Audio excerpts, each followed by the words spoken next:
பாலக்கோட்டில் தமிழ்நாடு அரசு அனைத்து துறை ஓய்வூதிய சங்கம் சார்பாக கண்டன ஆர்ப்பாட்டம். தருமபுரி மாவட்டம் பாலக்கோடு வட்டாட்சியர் அலுவலகம் முன்பு தமிழ்நாடு அரசு அனைத்து துறை ஓய்வூதிய சங்கத்தின் சார்பில் பல்வேறு கோரிக்கைகளை வலியுறுத்தி கண்டன ஆர்ப்பாட்டம் நடைபெற்றது. ஒன்றிய தலைவர் முருகேசன் தலைமையில் நடைபெற்ற இந்த ஆர்ப்பாட்டத்தில் சங்கத்தின் பொருளாளர் சுப்பிரமணி, துணைத் தலைவர் முருகன் மற்றும் மூத்த நிர்வாகிகள் ராமசாமி, காவேரியப்பன், ரக்கீம் ஆகியோர் முன்னிலை வகித்தனர். தொடர்ந்து சங்க நிர்வாகிகள் மற்றும் ஏராளமான ஓய்வூதியர்கள் ஆர்ப்பாட்டத்தில் கலந்து கொண்டு தங்களது கோரிக்கைகளை முழக்கங்களாக எழுப்பினர். ஆர்ப்பாட்டத்தில் அரசாணை எண் 123 உடனடியாக ரத்து செய்ய வேண்டும், ஓய்வூதியர்களிடம் மாதந்தோறும் பிடித்தம் செய்யப்படும் 644 பைசா தொகையை ரத்து செய்ய வேண்டும், 10% ஓய்வூதிய உயர்வை வழங்க வேண்டும், ஓய்வூதியர்களின் மருத்துவ செலவுகள் அனைத்தையும் தமிழக அரசே ஏற்க வேண்டும், முதியோர் ஓய்வூதியர்களை தங்களது உரிமைகளுக்காக போராட வேண்டிய நிலைக்கு தள்ளக்கூடாது என்பன உள்ளிட்ட பல்வேறு கோரிக்கைகள் வலியுறுத்தப்பட்டன. மேலும் நீண்ட காலமாக நிலுவையில் உள்ள ஓய்வூதியர் நல கோரிக்கைகளை அரசு உடனடியாக நிறைவேற்ற வேண்டும் என்றும், ஓய்வூதியர்களின் வாழ்வாதாரத்தை பாதிக்கும் நடவடிக்கைகளை கைவிட வேண்டும் என்றும் ஆர்ப்பாட்டத்தில் வலியுறுத்தப்பட்டது. இந்த ஆர்ப்பாட்டத்தில் சங்க நிர்வாகிகள் முருகேசன், அன்பழகன், சாந்தா, சின்னபாப்பா,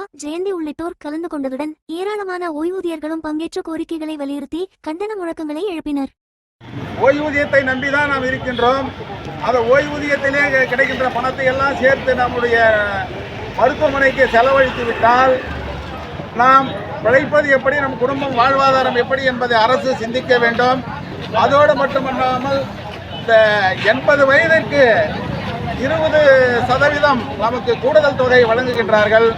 அதே சென்ற அரசு நமக்கு 10% 70 வயதிற்கு தருகின்றோம் நாங்கள் அரசாங்கம் ஆட்சிக்கு வந்தால் என்று கூறினார்கள். ஆனால் அதை நிறைவேற்றவில்லை.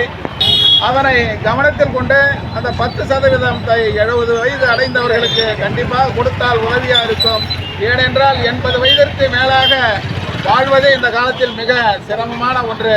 அந்த ஓய்வூதியம் பெற்றவர்கள் மக்களுக்காக பொது சேவை செய்த அந்த அரசு ஊழியர்கள் அந்த 70 வயதில் ஒரு 10% அனுபவித்து செல்ல ஒரு மகிழ்ச்சியாக இருக்கும். அவர்களுடைய ஆசியும் உங்களுக்கு அரசாங்கத்திற்கு கிடைக்கும் என்று கூறிய வாய்ப்புக்கு நன்றி.